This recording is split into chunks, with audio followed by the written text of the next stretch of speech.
Good day everyone! I am your host for today's video. Okay guys, ayan po, tayo po ay mag-host sa birthday celebrant sa 21st birthday ni Marlon Maniego. As you can see, kami po ay pabiyahe na niyan. Ang call time po kasi namin is 5 p.m. Ang problema po habang nagbibiyahe kami, nagbanta po ang pagsama ng panahon, parang biglang uulan. Ayan na, umulan na nga po diyan sa oras na 'yan at kami po ay naghahanap po or ng masisilungan para po hindi po kami mabasa. Okay po, eto po kami nagsilong na. Makikita nyo basang-basa po talaga ako diyan. Ayan.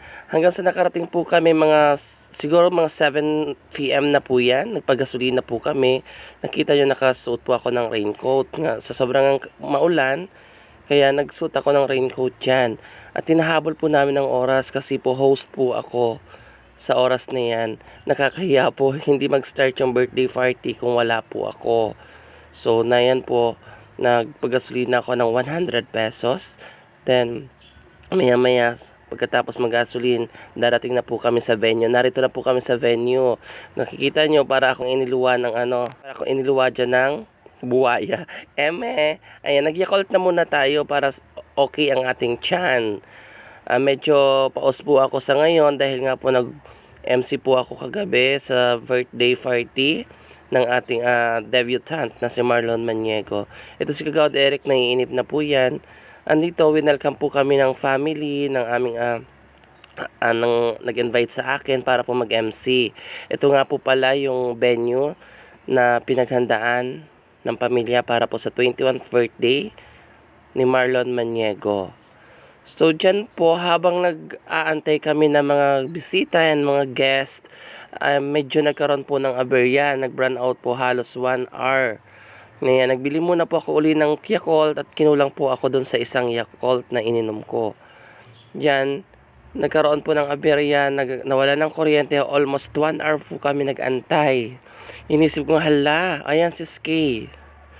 Yan, may pasayaw pa yun na may pa-cute pa siya. Sabi ko nga kanina, hala, baka may balat ba kaya ako sa puwet? Kasi biglang nag-run out. Kaya nung nagkakuryente na po yan dyan sa oras na yan. Nag-akit po agad ang family ng debutant na magpakain na muna bago mag-start ang program. So si Kagawad, ayan, kita nyo nagsasayaw pa yan dyan. So naghahain na po sila. Hahain na ba? Paus ka na, pamanimali ka pa. Ayan, naghahain na po, kain po tayo.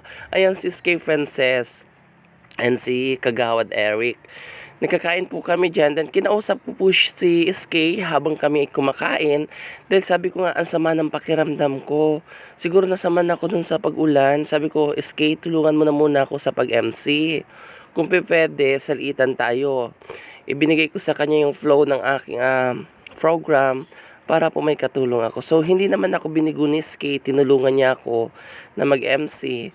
At talagang iba. Kung maririnig nyo parang malat ako, biglang umubo na lang ako. Tapos, biglang sumisikip yung dibdib ko. Ito po, nakikita nyo, nag-MC na ako dito. Then, kinat natin yung videos, parang hiningan ko ng message ang ating debutant dyan. Siya na po yan sa pinakang last part. Natapos na dyan ang 21 roses, 21 treasure, and 21 symbolic gifts. Yung 21 veils, tinapos ko na po yan. Siya na po yung part ng last part po.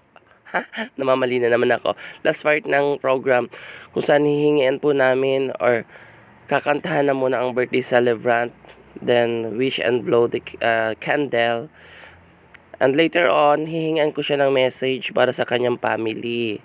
Ayan, nagpapakit pa si Skay. Pakinggan natin yung message niya para sa kanyang family. Ayan, medyo tinagalan natin pagkakanta para dun sa ating birthday celebrant.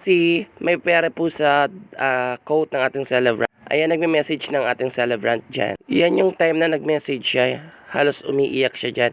Then nakita nyo po marami siyang veil sa kanyang quote. Dahil pinagbigyan po natin ng pagkakataon na maghanap buhay ang ating debutant. Halos umiiyak siya dyan. Thank you for watching.